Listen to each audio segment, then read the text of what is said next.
আসসালামু আলাইকুম রহমতুল্লাহি ওয়া বারাকাতুহু। আজকে আপনাদেরকে দেখাবো একটি ক্ষুদ্র মৌমাছির চাক পরিচর্যার কি অবস্থা। আসলে আমরা অনেকেই ক্ষুদ্র মৌমাছি চাকের পরিচর্যা বলে থাকি। পরিচর্যাটা কি? আসলে পরিচর্যাটা আহামরি কিছু না, আর এরকম কষ্টের বিষয়ও না। আমরা যখন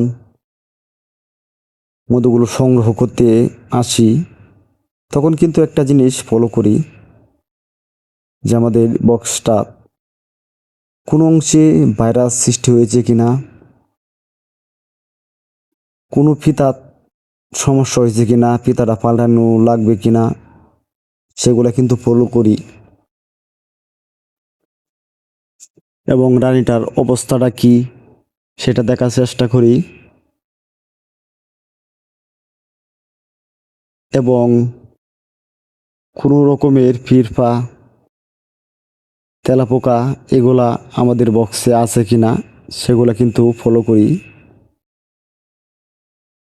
সেগুলা ফলো করার নামই হলো পরিচর্যা। এবং এগুলা যে মেনটেন করে আপনারা রাখতে পারবেন, তারা কিন্তু মৌমাছি বক্স পালতে পারবেন।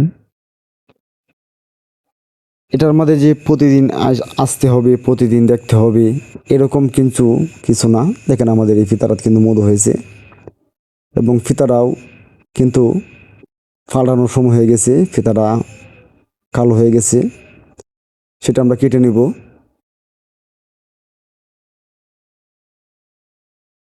তবে এই মৌমাছিটা কিন্তু হামুরি একটা কষ্টের বিষয়ও না, যে হামুরি কিছু করতে হয় মৌমাছি পাললে, বাই না, হামুরি কিছু না।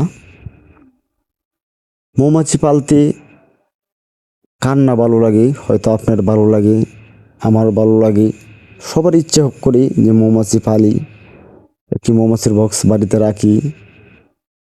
কিন্তু আপনারা সময় দিতে পারেন না, এবং সময় দিতে পারলেও আপনারা জানেন না এটা কিভাবে কি করবেন। সেজন্য মৌমাছি পালা হয় না। তা আমার এই চ্যানেলে মৌমাছি সম্পর্কে যে কোনো ধরনের সহযোগিতা লাগে আপনারা পেয়ে যাবেন।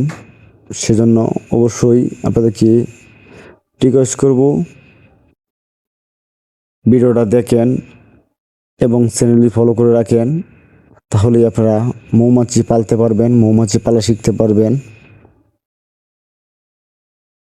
দেখেন আমরা কিন্তু এই যে বক্সটা দেখলাম, বক্সের অবস্থাটা মোটামুটি ভালো, সমস্যাটাও দেখলাম। সে বলি আজকে মতো বিদায় নিলাম।